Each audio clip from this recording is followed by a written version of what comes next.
All right, folks, our next guest was diagnosed with stage 2 lymphoma cancer while pursuing his studies at the University of the West Indies. Andrew Jones is a cancer survivor and a UA graduate. And I'm smiling because you're cancer-free. Yes, sir. Morning. Good morning. Welcome to Smile Jamaica. Thank you. Take me to the start. So the start. How did you find out that something was wrong before you even knew it was cancer, I suspect? Something was wrong. I had chronic back pain and a lot of asthma-like symptoms. So I have asthma.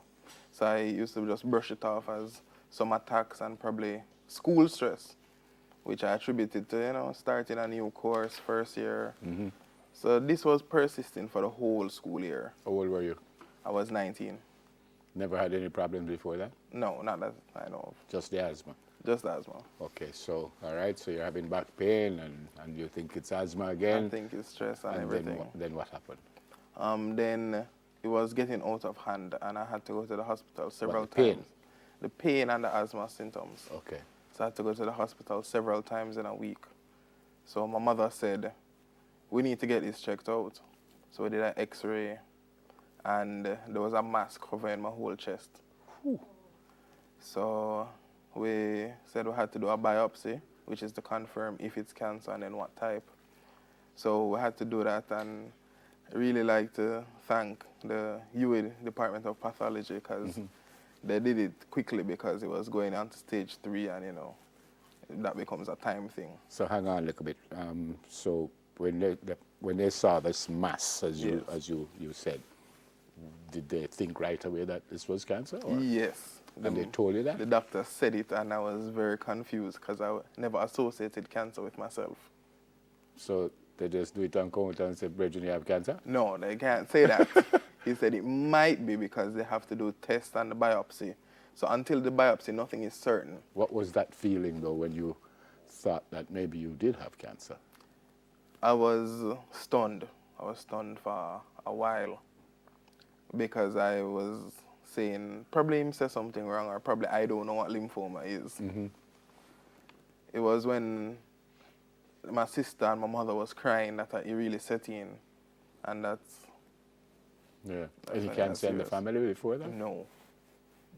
So then what? So you find out you have cancer. Find out. Are you thinking now that you're gone, or what were your thoughts? Okay, so there's 2 types of lymphoma, Hodgkin's and not Hodgkin's. I can't remember which one is the harder one to deal with, but I was saying if I have the good one, keep working.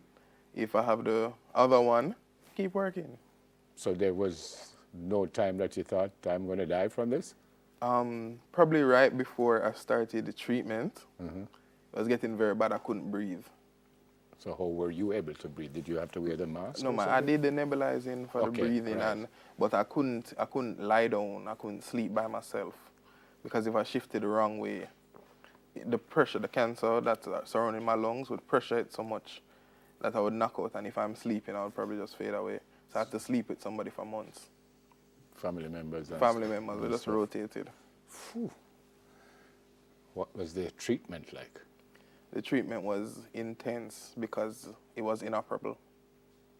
So they can't operate? They can't operate because it's wrapped around my lungs and everything. So operations didn't make any sense. You had to do what, chemo? Chemo and radiation.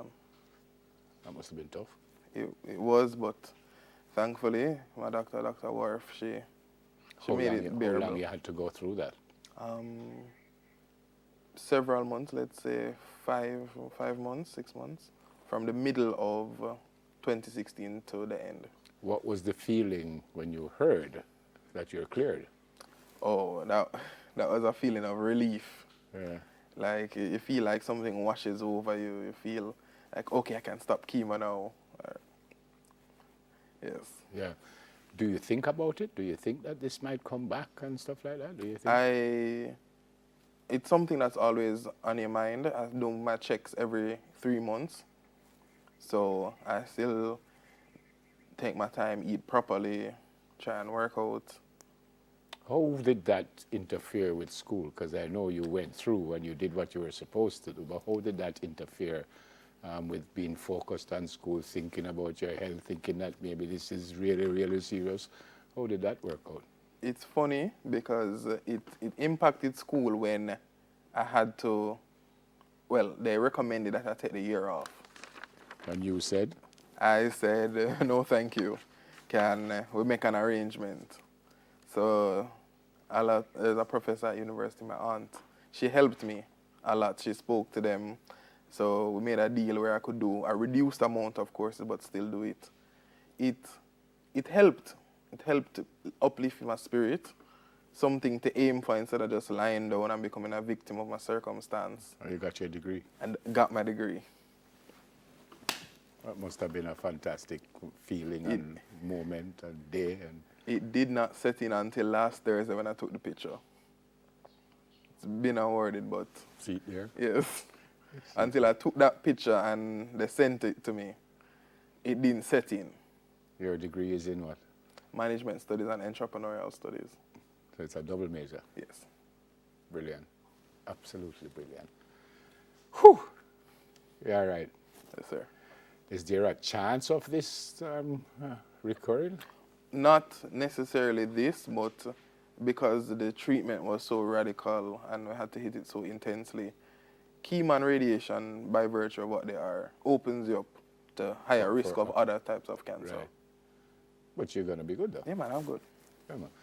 Do you still have to take any kind of medication? You can't eat certain things? You have to eat certain things? Okay, no, but having a healthy diet is important.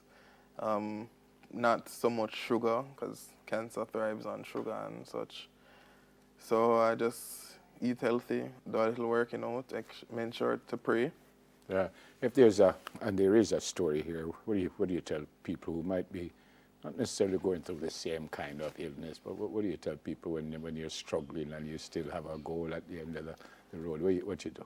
You just have to have faith and keep moving forward. Just keep moving forward.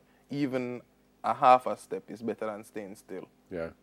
The chemo and the radiation, tough. Did you ever feel like, can't bother this no more, we're done? There was actually only one point when I said I can't bother with this anymore, and that's when they told me that my cancer was in heavy remission. This was right before I found out it was gone. But they said, because where it is, I still had to do more chemo. I was just like, no, man, I'm done. Let me say it's in remission. But, you know, I have to listen to my doctors because they just want the best for me. Yeah. Big them up again before we go. Dr. Worf, Dr. Irvin, Dr. Martin, all my doctors.